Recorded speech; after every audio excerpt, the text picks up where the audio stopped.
እንዴት ናችሁ ውድ የፒያሳ ኔትወርክ ተከታታዮች? በኢራንና በእስራኤል መካከል ያለው ወታደራዊ ፍጥጫ ተጠናክሮ በቀጠለበት በዚህ ሰዓት አሜሪካም እጇን ልታስገባ ትችላለች መባሉ ውጥረቱን የበለጠ ጨምሯል። አዳዲስና አስደንጋጭ ነገሮች እየተሰሙ ይገኛሉ። የአሜሪካው ፕሬዝዳንት ዶናልድ ትራምፕ ኢራንን በተመለከተ ከጦርና ከደህንነት ሹሞቻቸው ጋር ከበድ ያለ ምክክር ማድረጋቸው ተሰምቷል። ለ90 ደቂቃ የቆየው ይህ ምክክር ወዴት ሊያመራ ይችላል? ውሳኔው ምን ሊሆን ይችላል? የሚለውም ጉዳይ እያነጋገረ ይገኛል። ከሰሞኑ ዶናልድ ትራምፕ የሚያቀርቧቸው አንዳንድ መልእክቶች በተለይ በማህበራዊ ሚዲያዎቻቸው ደግሞ እየተተረጎሙ ይገኛሉ። ነገሩ ወደ ለየለት ጦርነት ሊሄድ ነው። አሜሪካ እጇን በሚገባ ልታስገባ ነው። ይህ ደግሞ ብዙ ጣጣ ያመጣባታል እየተባለም ይገኛል። ይህ በእንዲህ እንዳለ ደግሞ ኢራን በእስራኤል ላይ ፋታህ የተሰኘ ሃይፐርሶኒክ ሚሳኤል መተኮሷም ታውቋል። በነገራችን ላይ የኢራንና የእስራኤል ፍጥጫ አሜሪካ የሚገኙ ቀኝ ዘመሞችን ጎራ ለይተው እንግዲህ በሀሳብ እንዲቧቀሱ አድርጓል። የአሜሪካው ምክትል ፕሬዚዳንት ጄዲ ቫንስም በዚህ ጉዳይ ላይ ስጋት ለገባቸው የዶናልድ ትራምፕ ደጋፊዎች መልእክት አስተላልፈዋል። በአጠቃላይ እንግዲህ አሜሪካ እስራኤልን ተቀላቅላ ኢራንን ልትመታ እያጤነች ነው የሚለው ነገር በሰፊው ተነስቷል። ይህንን ደግሞ ሲቢኤስን ጨምሮ የተለያዩ መገናኛ ብዙሃን እየዘገቡት ይገኛሉ። ከዚህ ውጪ ደግሞ የሩሲያው ፕሬዝዳንት ቭላዲሚር ፑቲን ከኢራን ጋር የነበራቸው ጥብቅ ትስስር፣ ስትራቴጂክ አጋርነት የሚታወቅ ነው። ታዲያ አሁን ምን ነው ድምጻቸው ጠፋ?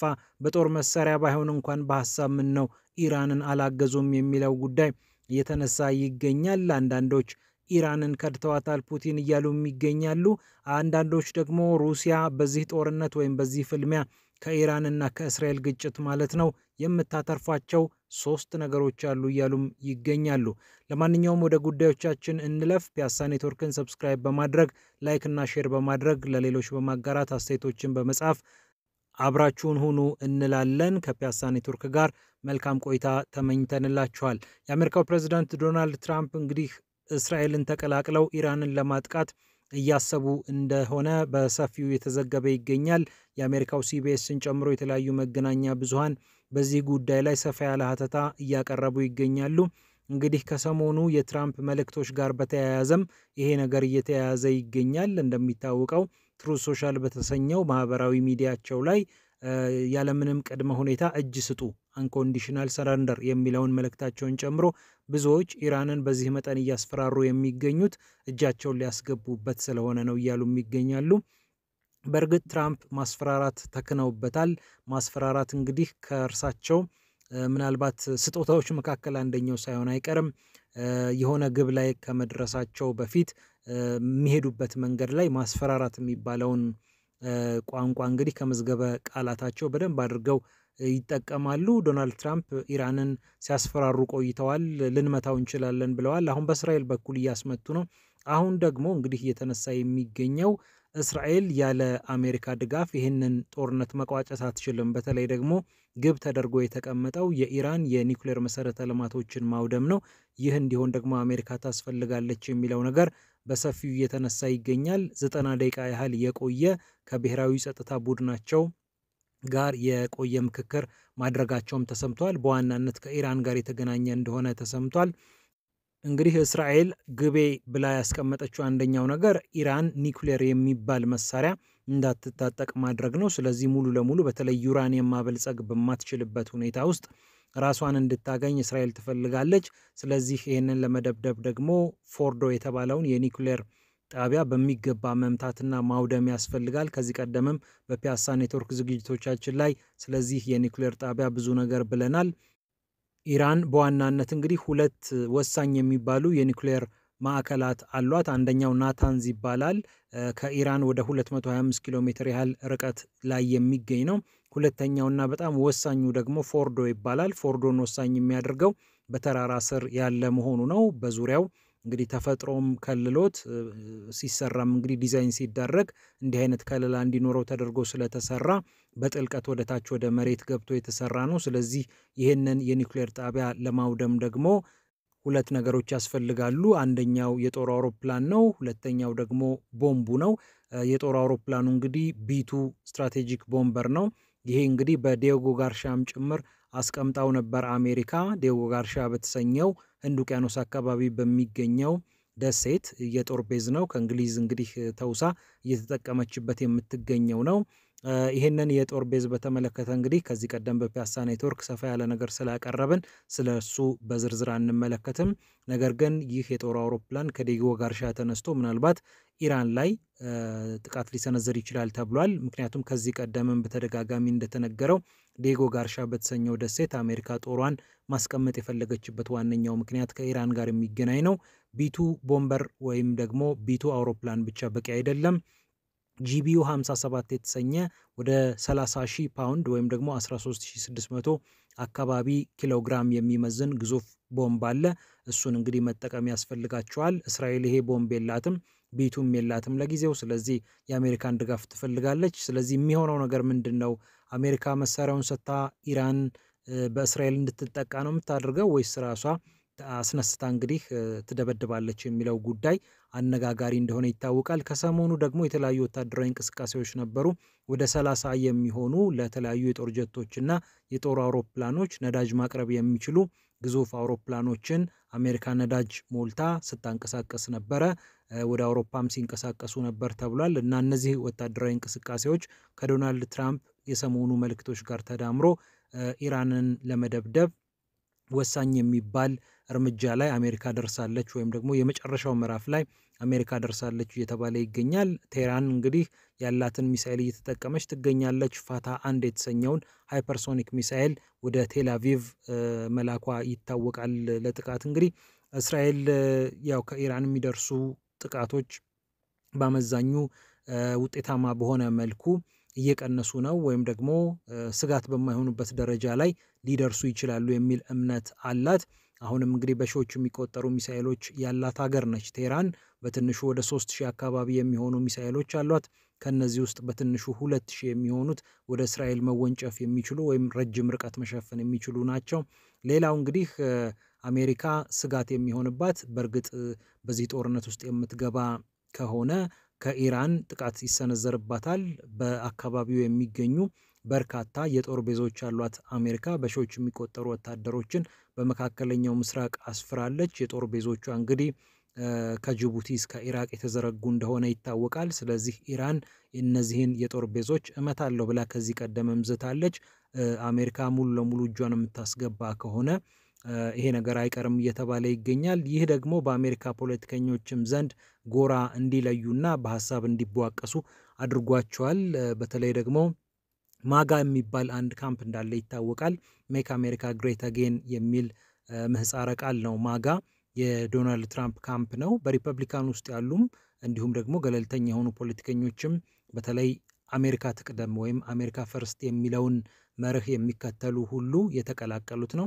ስለዚህ እዚህ ካምፕ ውስጥ ያሉ ሰዎች ደግሞ የሚግባቡበት አንደኛው ነገር አሜሪካ በተለያዩ የዓለማችን ክፍሎች አታካች፣ አሰልቺ፣ አደገኛ፣ አክሳሪ የሆኑ ጦርነቶች ውስጥ ተዘፍቃለች። ከዚህ ደግሞ መውጣት አለባት የሚል አቋም አላቸው።